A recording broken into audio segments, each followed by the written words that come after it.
It always just feels like a fight for survival. The very best are obviously obsessed. Lots of people out there who are talented, but they don't make it to the top. I'm Simmy. I'm Jhai. We are the co-founders of SimmerEats. And we're unemployable. It's about having really high standards, and I think that's what we've done. We've kept the team really lean on purpose because we can just move way faster that way. What is it that you think is the secret success? There are some things that can't be said on camera. Yeah. Oh, go on. There is no upper limit. We didn't plan for it to even last beyond, a project at university. You receive offers galore all the time for people wanting to buy the business. Yeah. Is it ever tempting? Good entrepreneurs have thick skin, but also good bullshit filters. We just know that if we need to do something, it's going to get done. We're going to find a way. Focus on doing less better. You don't just go from 1 million to 5 million. You go 1 million to 30 million. Hi everybody, and welcome to the Unemployables podcast here at ITV. And it's awesome to be joined today by Simmy and Jhai from SimmerEats. How you doing, boys? All good, thank you. How are you? Very good. And I've got to say thank you so much for coming in on your birthday. So all good. Many congratulations. I'm not going to ask you how old, but you look young, you look good. You're obviously eating your food because you look glowing. Yeah. Weird, but let's just go with it. Anyway, listen, I was saying at the beginning, and I think 2024, I'd seen all on social media how you were just everywhere, and we didn't quite manage to get you in the list in 2024. So to have you in our Growth 100 2025 was absolutely incredible. And hey, you might be in it this year, I suspect, with the way the growth is going.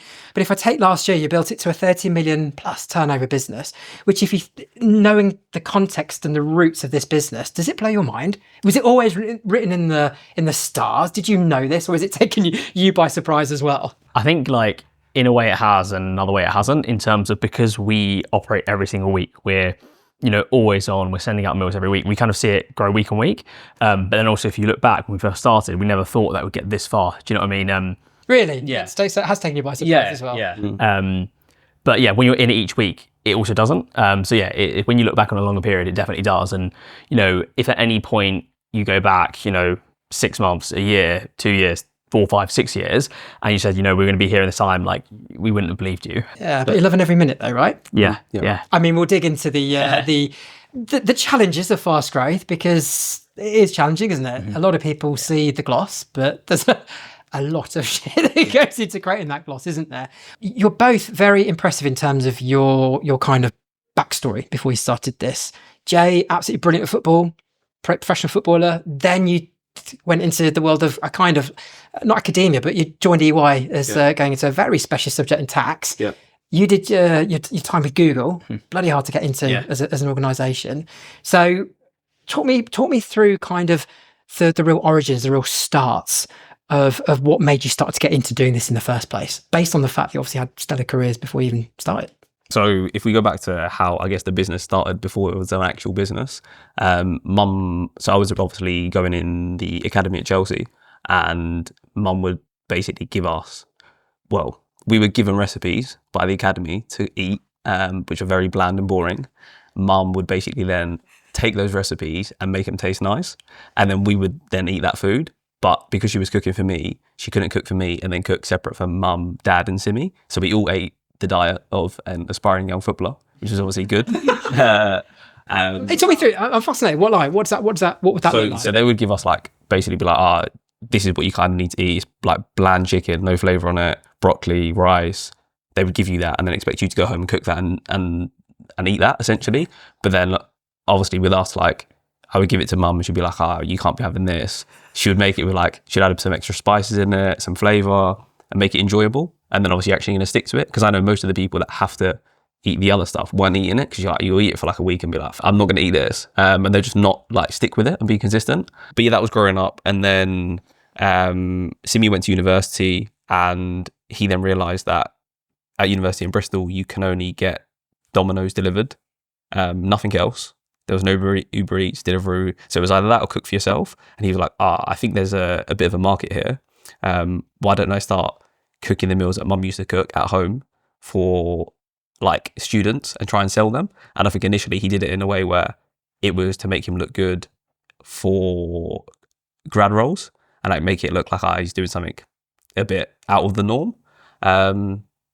Then do you want to take it from there? Yeah. So We should obviously work with Google. yeah. So before that, I worked at Rothschild as well. Wow, So okay. I was like a intern in the investment bank. But yeah, initially we always spoke when we were younger about, you know, starting a business together. You know, we always thought we were going to do it. Basically, I said that I was going to go and work in finance for 10 years. Jay was going to be a footballer for 10, 15 years, whatever. And then our 30s would come together and then we'd start a business, you know, whatever that may be at that point, once we were like credible people, et cetera, we've done our careers. But we always kind of, you know, we were always kids selling stuff like sweets on the playground. We always like, you know, were entrepreneurs, you know. Yeah. So you felt like you were born with it? Yeah. I don't, well, we've done it for so long. So. I don't really know where we got it from though, because obviously like mum and dad never encouraged us nor like encouraged us against it. But like they obviously weren't entrepreneurial. They just worked like standard 9-to-5 jobs their whole life kind of thing. So well, I don't know what, not 9 to 5, but like, yeah, blue collar, Yeah. just like standard jobs, just Yeah. like either in factory or at Tesco's, but like they just did very much like stable, like stable jobs. But yeah, I don't know. We always like, I think also seeing that, you know, when you don't have money, like, it's an issue and what you can't do. So we saw our parents have that. So we were like, oh, we don't want to be like that growing up. We don't want to. You remember that feeling, do you? You just don't want that. Yeah. So I think that's why we're like, oh, let's make our own money. Let's sell stuff on the playground. Let's, you know, start our own business. Let's, you know, excel in whatever we do. So yeah, I think that's where we said we'd always have a business. And then, yeah, starting it, I was like, okay, this will be the first thing, won't be the last thing. You know, we'll start other stuff later. It's just like a project. But then actually, you know, it has come on, you know, like almost 9 years. So yeah, it's been going for a while now and it's obviously iterated over time, but that's really where it started. We saw like there was a problem and we could solve it. Very small scale. We didn't plan for it to be, you know, this, we didn't plan for it to even last beyond, you know, a project at university. Really? Yeah. It was going to be a stopgap. Yeah. Make your CV look. Yeah, basically. So was it so at university, could you see that all of a sudden there was a demand that was like, there is something serious here? When was that point when you were like, actually, this isn't a passion project, this is real? I think, to be honest, like even for the first like 7 years, it always just feels like a fight for survival. Like there's never like a time where it goes crazy. Like you're always having to really push things. And I think like, it's not like the most crazy idea in the world. It's not like like lots of people, like thousands of people in the UK have had this idea before. You know, people message you all the time, oh, I had that idea or whatever. But it's just about like that execution. I think a lot of businesses, like if you look down the Phoebe list, a lot of businesses, like they are like ideas that a lot of people have. But I think like the whole, you know, skill in entrepreneurship is actually making sure that you bring it to life and execute it and build it. And yeah, it's all about that problem solving and persistence and resilience to actually like bring it to life and make sure that it is unique and special and meaningful. What do you think then are the things that have enabled you to create something that is standing out so well and is so popular with people that are obviously eating your amazing food? I think what really helped is that like it's actually something that we were eating ourselves. So we, yeah, you know, going back to the football especially. Yeah, but even like just before we came here for lunch, we just had a meal in the office together. Like we'd have a similar meal and we're talking about, oh, you know, what else should be on the menu? How would we improve? Like what recipes should be in next month and next quarter? It's just like, but like everyone in the office like has the meals and everyone loves them. And it's just a case of like, it's a product that fortunately just makes a lot of sense. You know, it's healthy. Everyone wants to be healthy. It's convenient. And people don't have to, you know, spend lots of time and effort preparing stuff. And, you know, it tastes good. So, you know, it kind of ticks all the boxes. And so for us, we've always just felt like, well, if we put the effort in to make this a better product, one, we get a better product for lunch and dinner. And then two, it's going to build a bigger business. And also as you grow as a business, it's just like you benefit so much because then you're like, oh, when we're working really hard, we'll still work really hard, but we can bring on other people who are, you know, excellent to come work with us because as you build a business, obviously you have more resources. You can invest in like, you know, just more, you can just do more. Yeah. Because you are, hold on, let's get in terms of the roles. So you're very much operations and finance. Simmy, would you say you're more of the kind of outward brand and the kind of the real driving that brand? I would say not just brand, so just say everything else. Yeah, he would say everything else. Yeah. The balancing figure. Yeah. And make sure I hold Jay accountable as well. But yeah, no, I think like it's across the whole business. Like there's just lots, you know, from like digital product and tech, and then the physical product as well. It's always like, I think we do a lot of stuff. I feel like at the moment I touch everything across the business, which makes it, like demanding. It makes it hard to focus on one thing, but it also, like, if I see a problem, I can basically like dive into that, analyze it, like provide the solution, and then ensure that it's built like quite quickly. And I think that's like, we are still very like agile. We're very nimble. We can like move very fast. Are you control freaks? I would say, yeah, probably. Is he a control freak? Are you a control freak? Yeah. I think you have to be though to Otherwise to succeed in business. Like you do have. You to. do. You think that's one of the most important ingredients? I'd agree with that. Yeah. The reason why I agree with that is because I think it is the most common thing that you see across every founder. Yeah. There is that obsession. That obsession creates Yeah. the inability to sometimes let go. But I think you should probably not just across business. I think it's got to be an obsession across, like, if you look at football as an example, like the very best are obviously obsessed, whereas like everyone is very talented, and there are obviously lots of people out there who are talented, but they don't make it to the top. So it's like that level of obsession to just be like constantly in it. I think also the thing is like when people say, "Oh, like control freak," it's like a negative connotation. Yeah. But I feel like if like my approach, I'm sure we'll come on to team and all that kind of stuff in a bit, but it's like I want people to like wrestle that task off me. I'm not just going to give it to them and it to be done like worse, because then the whole business is going to suffer. And obviously, as a team, it's going to kind of say like the best in a football team, right? You want to win as a team, and is it a control freak if the best striker wants to take the penalty? Do you know what I mean? Because only like, do you know what I mean? It's like you have to train the other person to make sure that they can take the penalty well, and they're like, great, then you can delegate it to them. Yeah. So yeah, I think it's about like having really high standards, and I think that's what we've done. We kept the team really lean on purpose, because we can just move way faster that way. And then it's about like when people come in, it's a case of like they really need to like fit a standard and push things forward. On a 30 million turnover business, how many people have you got? Well, when we did that kind of 30 million year, we started off, and that year I had like my office team of like 5 people, so it was extremely lean. And then Jay would have like his operations team, which is obviously a larger team. But yeah, we've always like prided ourselves on like a strong revenue per employee. Wow. Okay, so you've worked bloody hard. Yeah. Because you've been doing a lot. Yeah. Is that changing now? Is the team started to increase quite a bit, or are you still, you're still pushing yourselves hard in the team that you got in terms of? We obviously see the need in like building that team out, and we're like, we want to, because I don't want to have to do everything. Yeah. But it also does feel like, because we've just like everyone says like it's like it's a spaceship or it's a car or whatever, it's a rocket, and you're building it as you go. So when new people come on, you have to give them instructions, and sometimes it's easy to just carry on executing. Yeah. So over the last year especially, we were remote. Last year, 24, we were remote, and even 25, we only got an office like halfway through the year. Yeah. And during that year, we were like, okay, well, we've scaled up, we've got resources, we're going to build up this team, and we are going to, like, hire people and we're going to give them. We're not going to be control freaks. We're going to give them responsibility. Yeah. And I think that that very much didn't work out. Like things stagnated or, moved backwards. And I felt like, okay, what's going on? Like I can come jump back in and just do that. And I think what we realized as well is like, we're a unique business in terms of like, I will do like everything across the business, and I have done everything across the business, to the most menial task, and like nothing is beneath me. And I think that's where we struggled, where you'll bring people in and they're used to, like, because we're growing so fast and things are going so well and we're so lean, a lot of people just aren't used to this. Yeah. And it's a case of like, if someone comes in, they will be used to having a team of like 10 with them. And I'm like, you are the team at the moment, right? Yeah. And before that was a team of like 0.2, because I did part of it alongside other roles, right? And I think that's the challenge that we've had. So the approach now is like not trying to get someone who's like, super senior, and actually it's like building our own superstars instead of buying them, if you know what I mean. Like, if I like it. So you're developing them. Yeah. And I think that's like, we're now like found like, the type of person that we really want.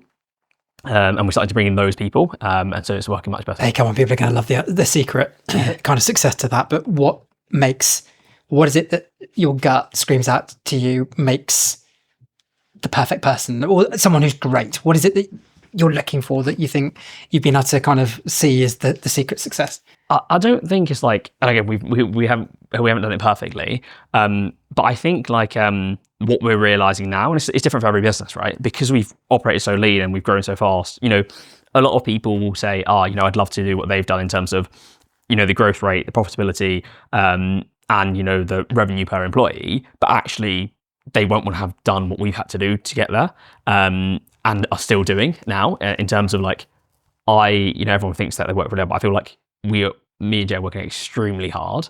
Obviously on my birthday, I woke up at like 5:30, started working straight away. And you're here on your birthday. Yeah, do you know what I mean? It never stopped. And like, you know, Christmas Day, Christmas Eve, New Year's Day, New Year's Eve, like all these days we've just been flat out working through those.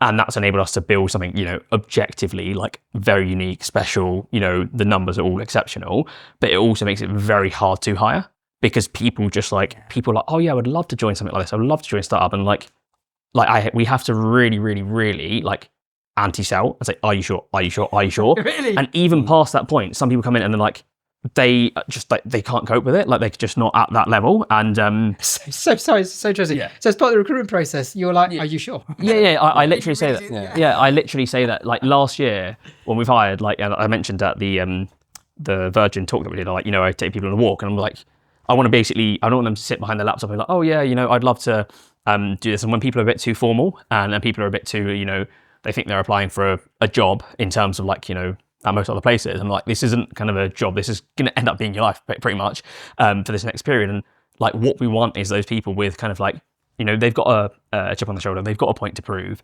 They want to work really hard. They want to be responsive. They want to like create something and they want to become like, they want to develop as a person. So yeah, we're not looking for people who have like, you know, been there and done it, because at the end of the day, if you've been there and done it, why are you going to go back to the, you know, the early stage and work extremely hard? You're going to probably start your own thing, right? So I think like what we're trying to create is like people who, you know, who it's like kind of, you know, was it entrepreneurs? So, you know, people who work in the business about that entrepreneurial. If you're an entrepreneur, you should go and start your own business. Great. If you know that at some point you are going to want to start that, but you're not ready yet, come and work at Simmer and put in a shift, and then you'll be way better off in starting your own business.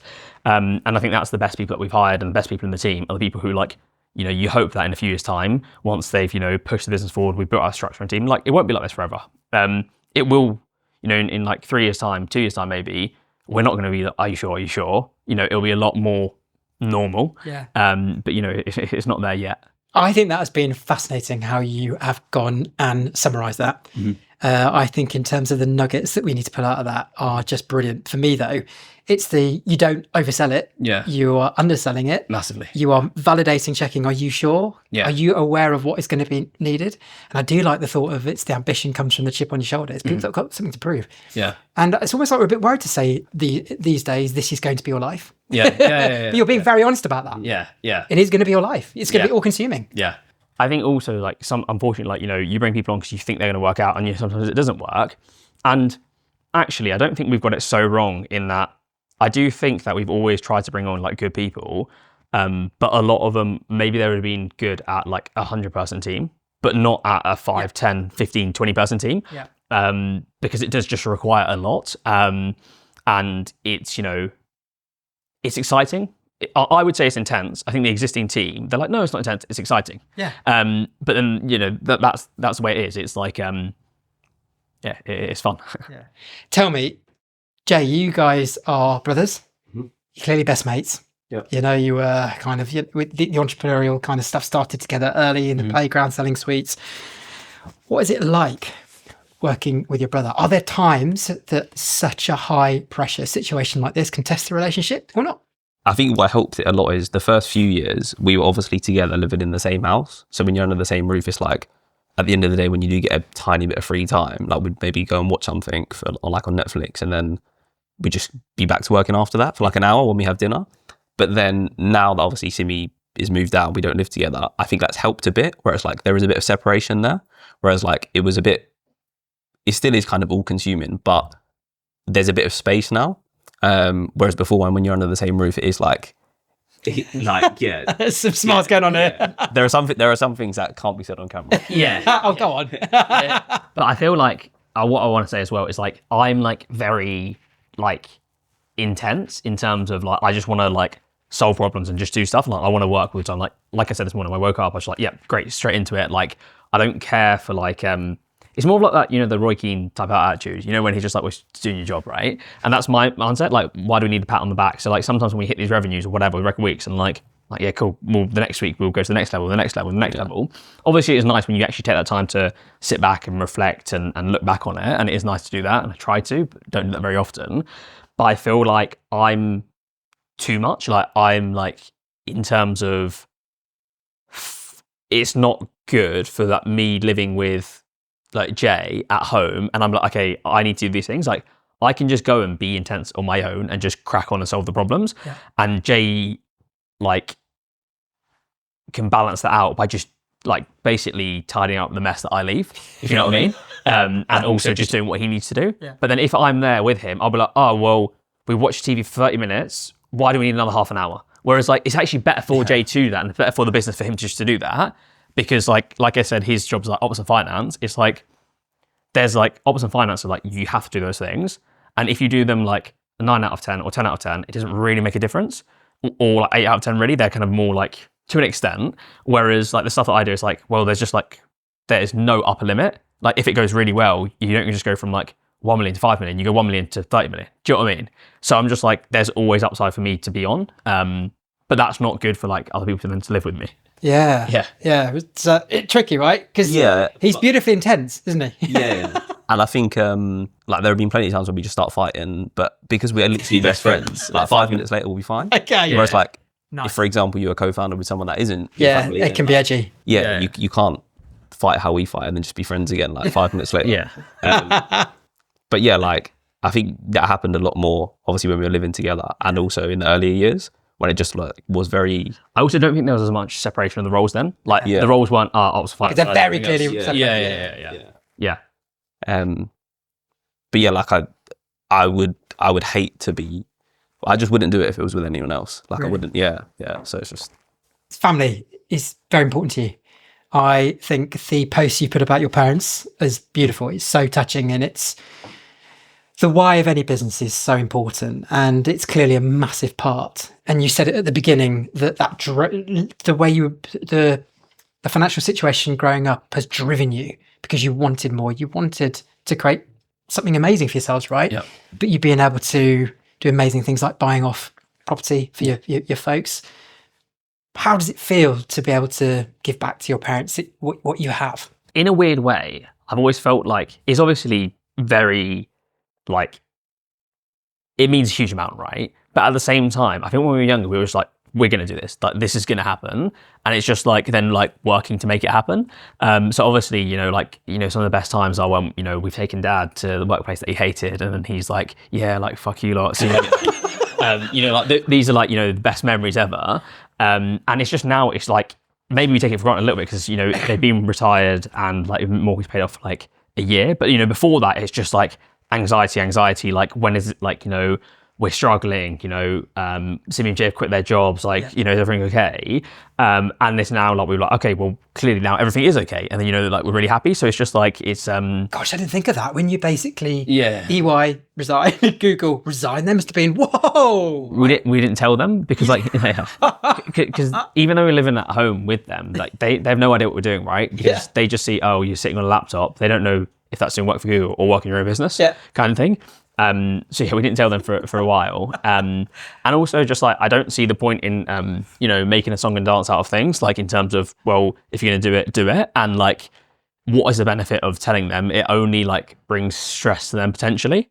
So I'll just tell them when something good's happened. I don't need to tell them when something bad's happened, if you know what I mean? Because like, they're not going to be able to solve it. Do you know what I mean? Like, they're not going to be like, oh, well, we're going to get you more sales to ensure that everything goes okay, right?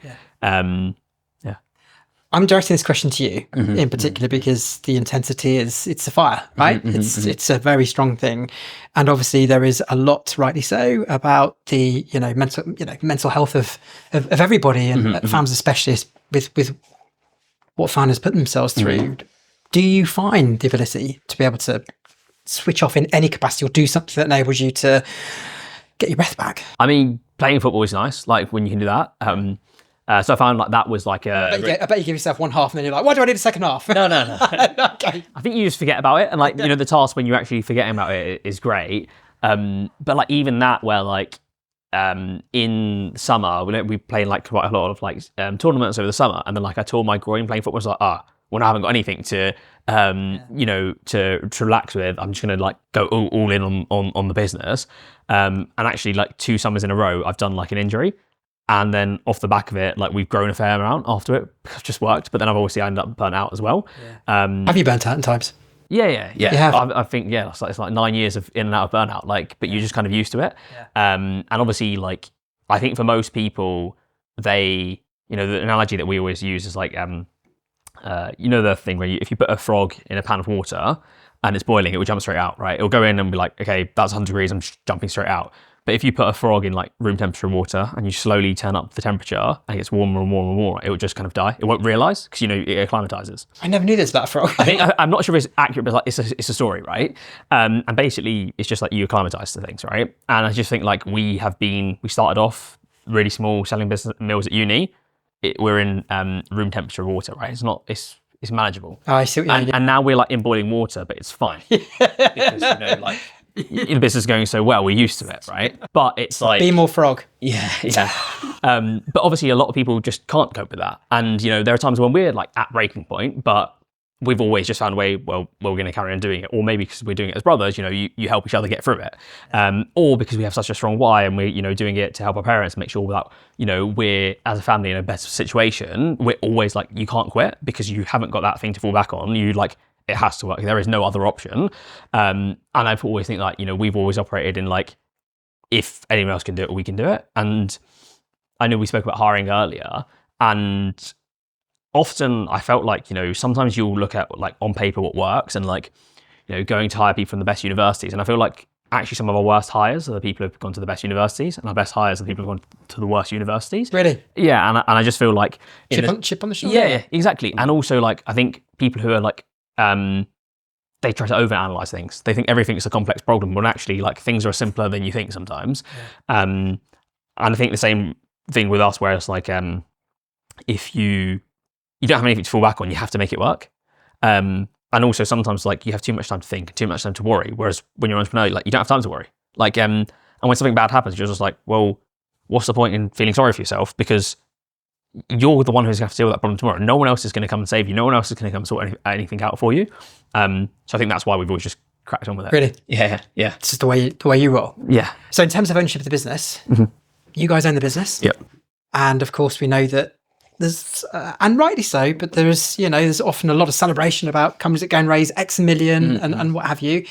But to bootstrap a business is pretty hardcore. Yeah. It's insanely difficult to do and more rare these days. Yes. Is it something that has that independence always been something you've really wanted to hold on to? I think so, yeah. And like, I think it's also the case of just like, my analogy would be that like, why not? Like, that's the ideal situation, but people just follow like the norm of like, oh, well, everyone else is raising money, we'll go raise money, but they don't know like kind of what that entails. Yeah. I think what does that entail to do that?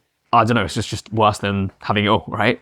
As in like, it can only be worse, right? Okay. It feels more like a job, right? You have to answer someone, there are different conditions, they can push things in other directions. And I've always just like, I think we've always had like a lot of self-belief, like if anyone can do it, we can do it. So why take, like someone else like calling the shots, saying, oh, you have to do this, you have to do that. And also, like when we first started, because we didn't have a plan, we didn't have a clue, like no one would have given us money. And I think we basically, no one saw us as credible until we were credible, and then we didn't need the money. Yeah. So So why? Yeah, exactly. Yeah. Hey, talking about that mental state, Jay, with your as a professional, as a an amazing footballer, Chelsea Academy, wasn't it? Right. Mm-hmm. Have you found because Simmy just mentioned the kind of belief, has that been injected from that kind of being a sportsman? Because you have to have that belief, right? If you're going to be great. Yeah, me and Simmy both have it, where we just know that if we need to do something, it's going to get done. We're going to find a way. We use this analogy, like the crackhead analogy, where it's like, does a crackhead ever wake up, be like, I haven't got any money, I'm just not going to have crack today? Like they'll find a way. Like they'll just find a way. You know what I mean? Yeah. It's like we just find a way to do things. Yeah. And I use it with some of the staff. I'm like, they're like, oh, we can't do it, or it's too difficult, or whatever. And be like, are you literally going to let a crackhead on the streets out hustle you? And then like they'll just find a way to do it. Because it's true, isn't it? Like they're not going to be like, oh, I'm just not going to smoke crack today. It's not an option. Yeah. Like, do whatever you need to Yeah, I feel like people are like very like soft and like kind of like comfortable and entitled, and I'm just like, they need that more urgency. Like I think like, and that's where like, again, when we look to hire people, we want people who are like, oh, I've got a point to prove, I want to prove this, I'm going to do anything that I need to get this done. So yeah, I think a lot of it does actually come from like, you know, Jay. I like to say like Jay's approach to football was like obviously like really good like that, and I think a lot of athletes have that. And then I kind of like took that a bit more and it rubbed off on me, and then I like applied it into business, and then we both have it for business. Yeah. So as a result, the blend is beautiful, right? Yeah. Do you receive offers galore all the time for people wanting to buy stake in the business, buy the business? Yeah. Is it ever tempting? There's just so much coming in. Like there's a million different emails, texts, phone calls, LinkedIn, whatever. Like I just don't answer my phone anymore. Like I just don't answer my phone anymore. And like if it's urgent, I feel like they'll follow up. I'm honest, you message me with WhatsApp. Yeah. WhatsApp, it more so. But yeah, like I think we just get so much stuff that like I just like, my assumption is that everything is useless until someone can prove otherwise. So if someone like is very convincing, like if some, like I think a lot of people will get like this opportunity, that opportunity. I was just like, I'm convinced that like 90% of opportunities are useless. So someone has to be very convincing, very compelling in order for me to kind of like be distracted from what I'm focused on in order to like, you know, have that conversation or even consider it. So at the moment then, there is no chance of I think like it has to be very compelling to us. Yeah. So like, and again, like we're in a very strong position where like, you know, anything would have to, like we would say never, but like, again, it has to make sense. And like, you know, we've built the business, you know, very well, profitably, so that like, we still operate like, you know, we still act like we're broke. We still operate like we're broke. We still operate like it's, you know, it's, we're a tiny little business. Obviously we're not. And that's great, right? And like, that's what we want for the team. We want them to operate in that way, because then we're going to be like a more successful business. And it's like, you know, it's just like, you're only as good as your next result, you know, like that kind of thing. You're only as good as, you know, your last result, your next result, whatever it may be. And I think that's the same for us. Like we don't want to get complacent. You always know that as Liverpool fans, right? Because expectation is so high. Yeah. You're only as good as your last game. Yeah, and I think that's the standard. Like Next game, I'm like, I hate to see what happens in other businesses. Like in terms of, you know, like I reckon people, like in terms of us, I'm like, I want everyone to be like bang on it and like we get our work done, we hit our results, then like, yeah, cool, go off, relax, whatever. But I just think like maybe in the UK especially, like the intensity just isn't there, and that's probably why, you know, like you see all the stuff in the news where everyone like, also I don't understand why people read the news as much. Like it's just like, it's a lot of just negative stuff and it's not that useful. And I feel like if something's useful, it'll kind of work its way towards us. But I feel like, you know, there's probably a lot of stuff in the news about, you know, the UK is not growing, it's slow, you know, things aren't like looking promising. And I'm just like, well, that might be the case for a lot of other people, but I'm just like, you as an individual, you need to make sure that you can control what you control. So whatever you're doing, like you have to make sure that you're going to be, even if you're an employee at any organization, you have to make sure that you're putting in the work to make sure that you're going to be good. Even if something happens to our business, that you can go somewhere else and you'll be valuable. And I just feel like at the moment, you know, maybe there's not that culture at the moment. Really? Yeah. So you purposefully weed out the negativity from your day-to-day? Yeah. You filter it out, not interested? Yeah. And I feel like, you know, good entrepreneurs like have thick skin, but also like, you know, good bullshit filters. And because otherwise you just get distracted and, you know, like just focus on, you know, doing less better. Do you know what I mean? And like even the business, we want fewer, better people. I've just got to tap into the social media presence that you have. Now, the company is always in my feed, but I'm going to go specifically to your personal brand, especially what you've done on LinkedIn is unbelievable. Are there any really great little nuggets you can give to people in terms of just how to build a really great brand, a personal brand, because that obviously helps the main brand? Yeah. To be honest, I always feel like it's stuff that you're interested in, and it's like storytelling. So like for me, the thing that I always love doing is telling stories. So it's like something's happened, great, let's turn that into a story, let's turn that into something that people are actually gonna, I feel like, you know, in this day and age, people don't have that much like social interaction. Like everything for kind of feels quite fake and it's not like real.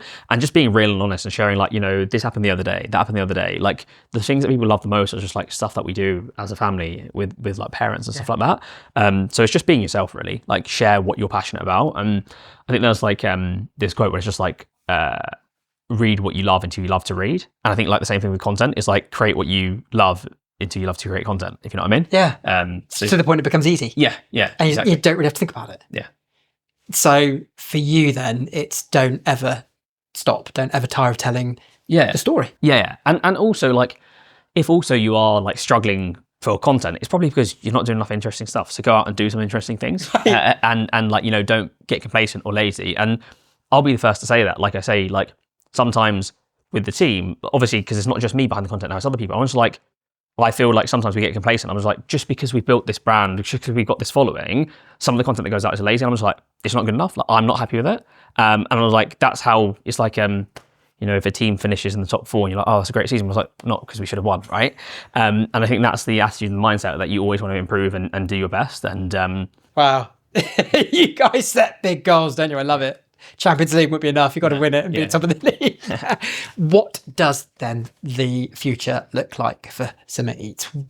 Tell us, paint us what we've got, what's to come. Yeah, so we're serving lots of people in the UK at the moment, but like how many people are there that we can serve in the UK and who are interested in healthy, tasty, convenient food? It's quite a large audience, right? So I still feel like we've got a lot more to push within the UK. But as I've said, it's not about getting distracted. It's about doing kind of, focusing on our core proposition and like offering the service that we know lots of people love. Can we get it to even more people? But because we built such a strong brand, right? We've looked at, how can we like kind of push out a brand through other channels potentially, but it's not something that we're trying to force or like kind of, do in a way that isn't authentic and it's just for the sake of it. So we know that, for example, a lot of our customers are time poor, they don't have time to cook, so that's why they use our meals mainly during the week. But obviously there's lots of people who have lots of time and they want to cook. Could we provide something to them, like whether that's sauces or spice mixes or whatever else it might be? These are just ideas that we've had. We can do a lot more with our products and serve more, right?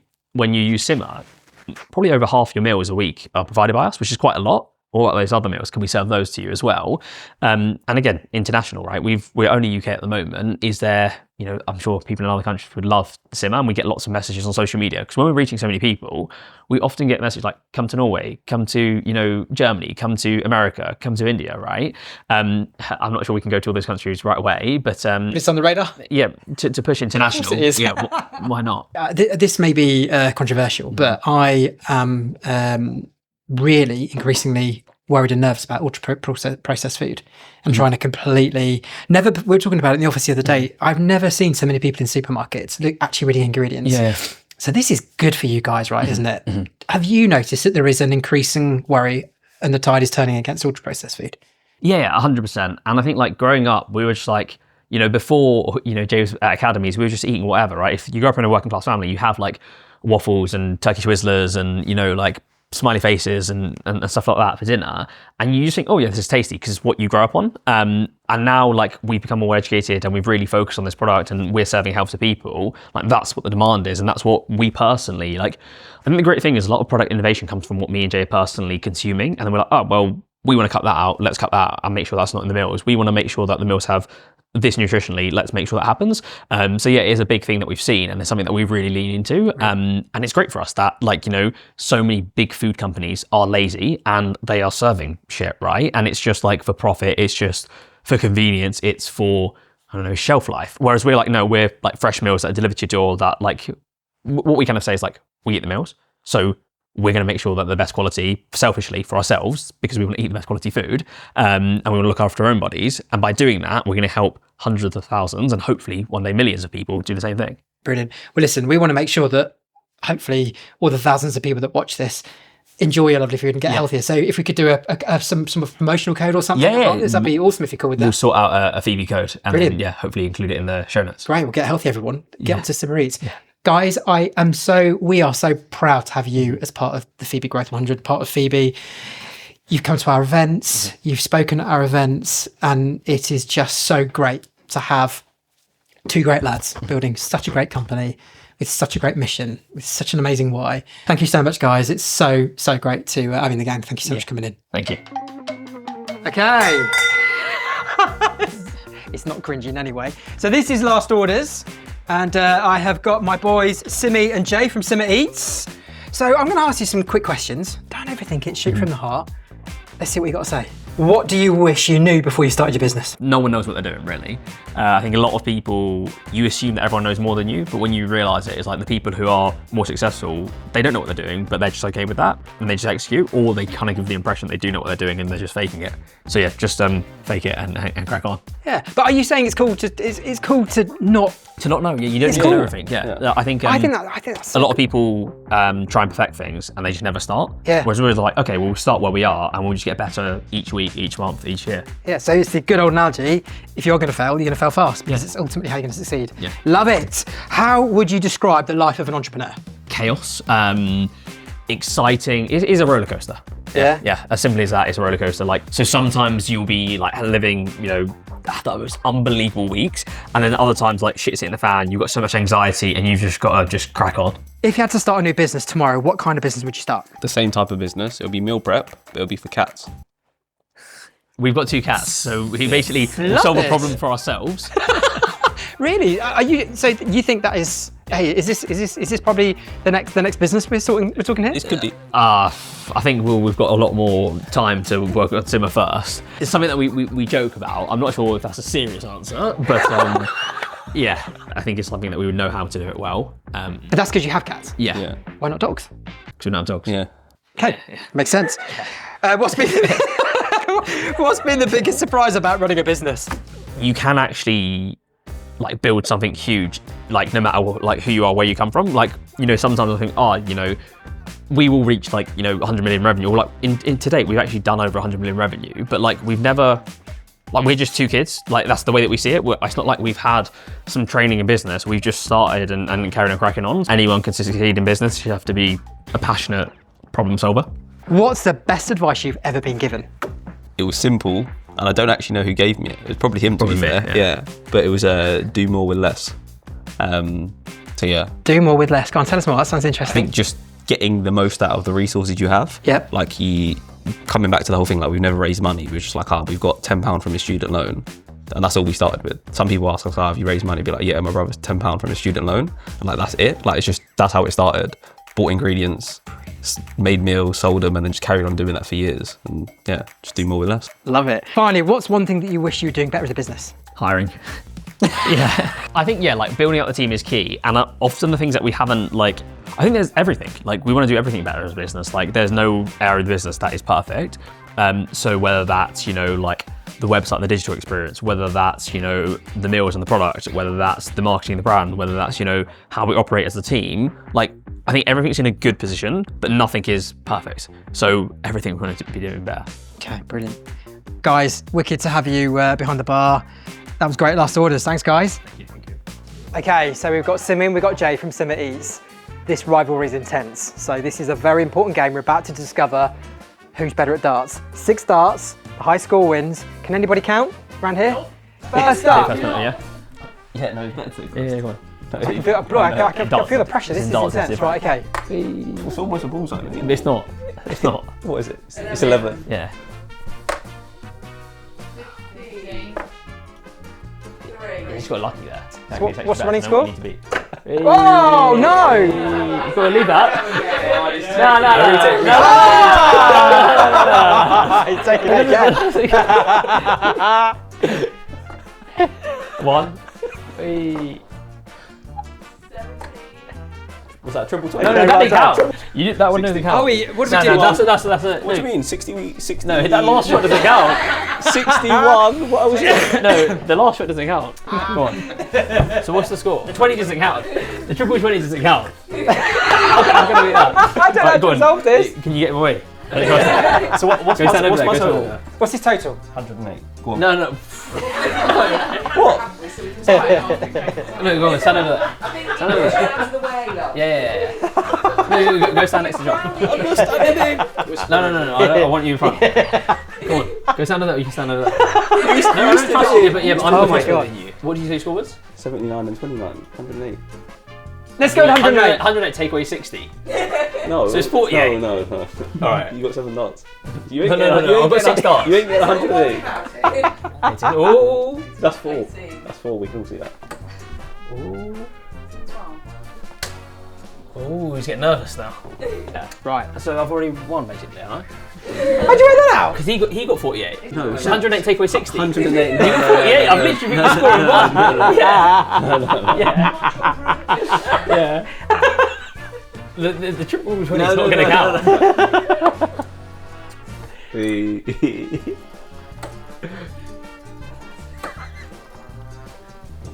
One. Yeah, no, but I beat your score. Go on, have another one. I beat your score. No. Just get a No. triple 20. Why take 7 darts to compete with 108? What's the score? What's that score? 48. Listen. If you get a triple 20, then I'm you not win. taking a 7 dart. If you get a Then triple I 20, win. you win. Yeah, listen, I win already. I win. I won. We'll have to refer this game to the independent adjudicator. I'm gonna tell Mum. In the time being, it's equal. Okay, it's a tie. No. Well done, boys. That was great fun.